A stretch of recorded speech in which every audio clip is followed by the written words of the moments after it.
Hey, what's going on guys, Chris here, and today I'm going to be talking all about the new weapons that were introduced into Battlefield 1 as part of the Battlefield 5 pre-order bonus. These are all technically unique guns from the ones already in the game, but still kind of play out like variants of existing weapons, down to them sharing a lot of their stats, hence why I've clubbed them all together in this video, instead of giving them all their own individual guides. There's 5 different pre-order bonus weapons, and I'm going to be focusing on them all, apart from the M1919 A1, which is basically just a carbon copy of the M1911 as far as the stats go. So that leaves us with the M1919 SMG, the Fedorov-Degtyarev, the BAR M1918 A2, and the Mosin Nagant M38 Carbine.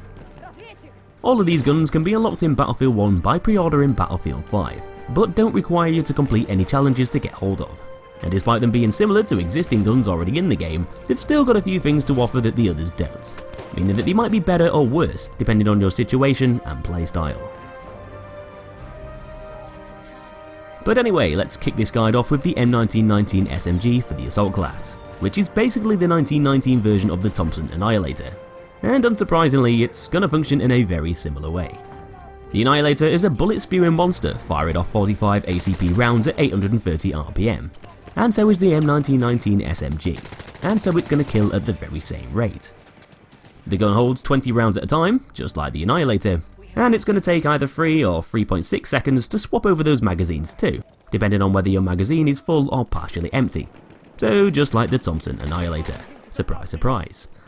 But although the M1919 SMG might not seem to be massively different on the face of it, despite having a funkier looking barrel and different iron sights, which may or may not help you out when you're trying to precisely aim with a bullet hose, there's quite a lot going on with the gun's recoil multipliers and recoil decrease stats. So despite having the exact same recoil pattern as the Annihilator Trench, with the Thompson kicking upwards at 0.55 degrees and horizontally at 0.45, the M1919 SMG might seem to feel slightly different when it comes down to how the gun is going to perform. As you'd probably expect, the Annihilator Trench is going to be superior for running around hip firing at close range targets, down to its hipfire spread stats being lower than the M1919 SMG when both moving and standing still, which is what the trench variants are generally better for in these sort of situations. Having a lower amount of spread when hip firing is a pretty useful benefit for a close range weapon to have, as you can bypass the time it takes to aim down sights, start firing first, and kill even quicker than if you were to line up those iron sights with your enemy instead, making it a little bit more effective for rushing enemy positions and using offensive run and gun tactics. So what does the M1919 SMG do to make up for that lack of hipfire accuracy that the Annihilator Trench has? Well, one of the main benefits is the fact that the M1919's got a lower first shot recoil multiplier of 2.5 times instead of 3 times. So this is going to make it kick a little bit less when you first start shooting, making tap and burst firing a tad more manageable. But to complement this, the M1919's going to recover from recoil twice as fast as the Annihilator, and despite having a higher amount of hipfire spread, it's also going to recover from hipfire spread 50% quicker too when you stop firing. These faster recoil and spread decreases generally means that the gun's going to reset back to its original position quicker when you let go of the trigger, allowing you to get back on target faster to begin firing once again. And the fact that this is coupled up with a lower first shot recoil multiplier means that the M1919 will be a much better option for firing in shorter bursts to remain accurate, helping to preserve ammo and ultimately kill targets that are slightly further away easier, due to you being able to use tap and burst fire to your advantage more effectively. The M1919's got the same recoil pattern and ADS spread as the Annihilator, but although they both share very similar stats as a whole, the lower hipfire spread granted by the Annihilator Trench, or the faster recovery rates that the M1919 has, does separate the two weapons in a small way, and if you prefer aiming down sights, the M1919 might feel a bit easier to use, though the Annihilator Trench might allow you to be a bit more aggressive whilst running and gunning, shooting from the hip in CQC, which is basically what the gun is designed to do best. Next up in our list of Battlefield 5 pre-order weapons is the Fedorov-Degtyarev, which can be used by the medic class. It's basically an experimental LMG version of the Fedorov-Degtyarev, which was made and tested not long after the war's end. So it's a pretty interesting decision to see it plopped into the medic class rather than the support, being a light machine gun type weapon, though it's still going to function in a very similar way to the Avtomat, regardless of its category. With that said, the gun is still technically an LMG, and so unlike the Fedorov-Degtyarev, that's got a lot more in common with an assault rifle, the Degtyarev's got a bipod, giving it added benefits for holding down objectives from stationary positions and generally providing supportive fire more accurately over longer distances, which is something that makes the Degtyarev more suitable for ranged gunfights when that bipod is being used. a really handy addition if you want to play defensively. But the Fedorov-Degtyarev is still going to play out in a very similar way to the Automat, as they're both going to share quite a lot of the same stats. So this includes nearly all of the main things like damage per shot, rate of fire, muzzle velocity, magazine capacity, and even the reload speeds. The biggest thing that separates the Degtyarev is the recoil pattern, which is actually 40% more accurate and stable. The Automat kicks upwards at a value of 0.45 and horizontally with values of 0.2,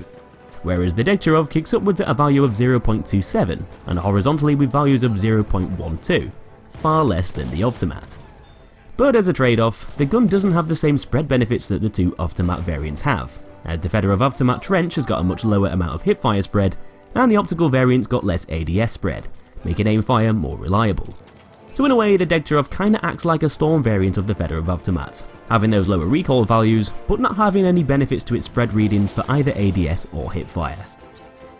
This lower recoil pattern might make the gun feel as though it's jumping around a bit less, and I guess this also translates over to having less visual kick too, meaning that the Degtyarev might feel a little bit easier to control when you open fire. And in combination with that bipod, you'll have a hell of a lot more precision, further reducing that recoil and spread even more.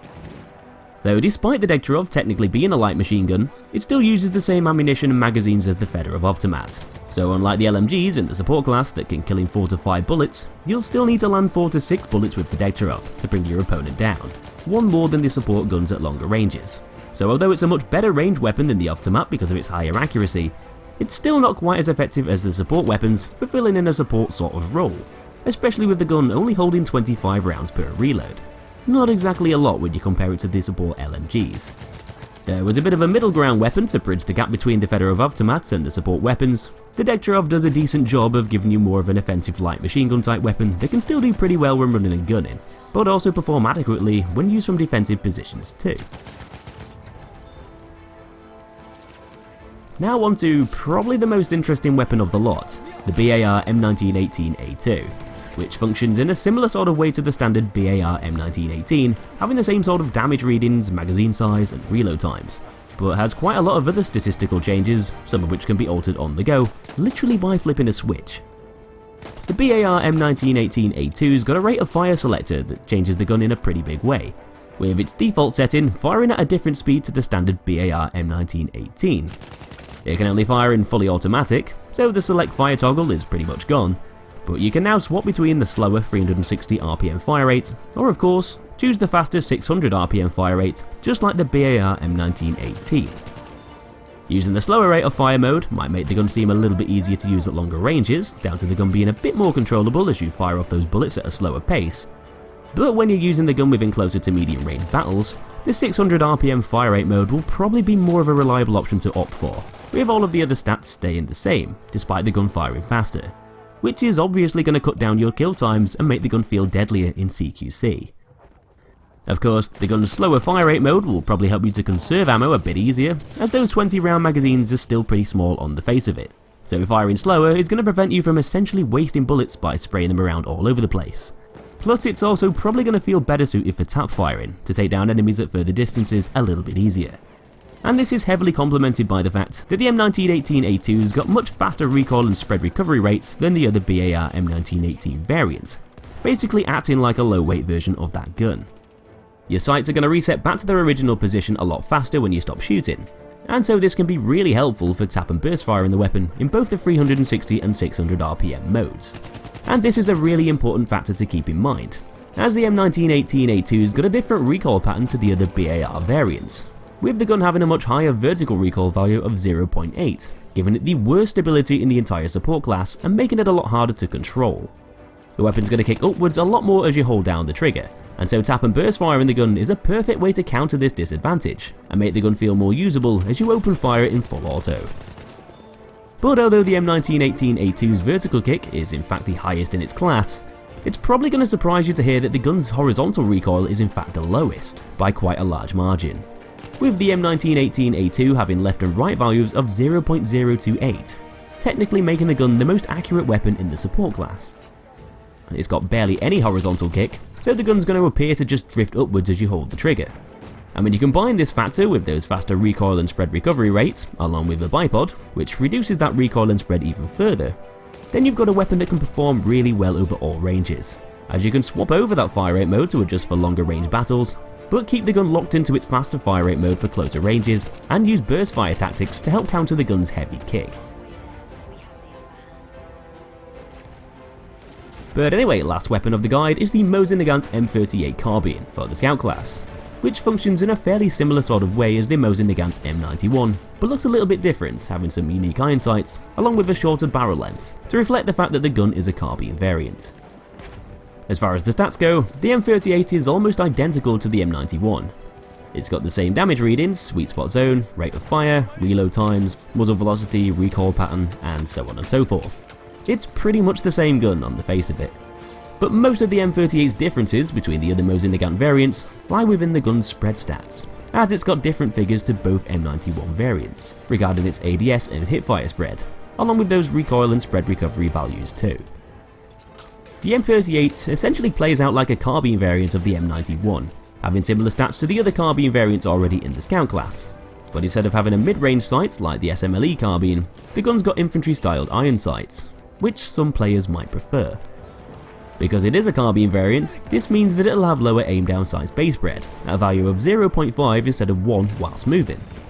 You're still going to have the best results while standing still, with there being no spread at all when you're stationary. But the lower ADS spread while moving is going to give you a bit more wiggle room for strafing around whilst remaining accurate. And if you move around a little bit whilst you're aiming down the gun's sights, whether that be to line up your next shot or dodge incoming fire, then you're a bit more likely to hit your target, due to that spread being cut down by half.